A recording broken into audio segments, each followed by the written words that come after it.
nagbabago, teknolohiya'y sumisikat.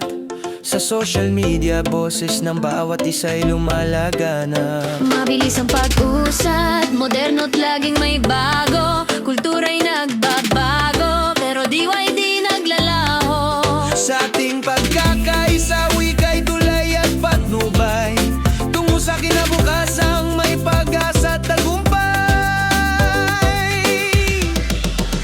Nasa wikang tanging daan, patungo sa ating paroroonan. Tara na't linangin ang ating kaalaman. Wala yan sa etniko o kung san man sa buong mundo, kundi nasa bawat pusong nagkakaisa. Bawat Pilipino para sa ating bansa.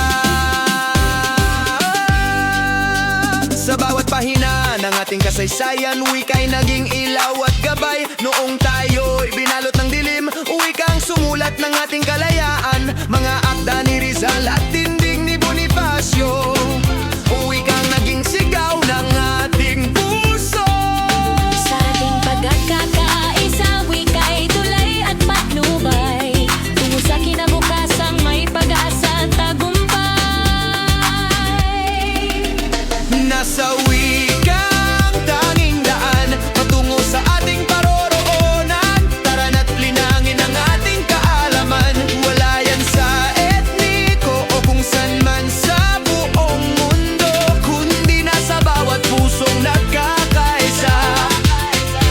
Bawat Pilipino para sa ating bansa. Ano man ang pinagmulan, sa timog man o hilaga, magkapatid, magkaibigan, iisang bansa. Walang iwanan, walang lalayo, isang Pilipino. Sa bawat sulok ng bayan, iisang dugo. Assalamu alaikum, ano man ang kulay, wika'y tulay sa pag-ibig sa bayan. Alimog kalimutan, ingkusutang Pilipino, king wika at pamana. Pagkamalanta mo, maguyog kita, atong ipreserba ang atong kaugalingon. Ang atong wika, ug atong tradisyon, ay ayaten, miti Pilipinas, iso, di inaapagtaengan. Iti panagay kay sa tibang sasao, tibag sasao. Dahito, titulay nga mangitugot kada tayo. Iti kinabukasan, saro, sanaan panugang sa kinamumutang banwaan. Kaya, magkakaibigan, magkaibigan man. Nasa wikang tanging daan, patungo sa ating paroroonan. Tara na't linangin ang ating kaalaman. Wala yan sa etniko o kung san man sa buong mundo, kundi nasa bawat pusong nagkakaisa. Bawat Pilipino para sa atin. Nasa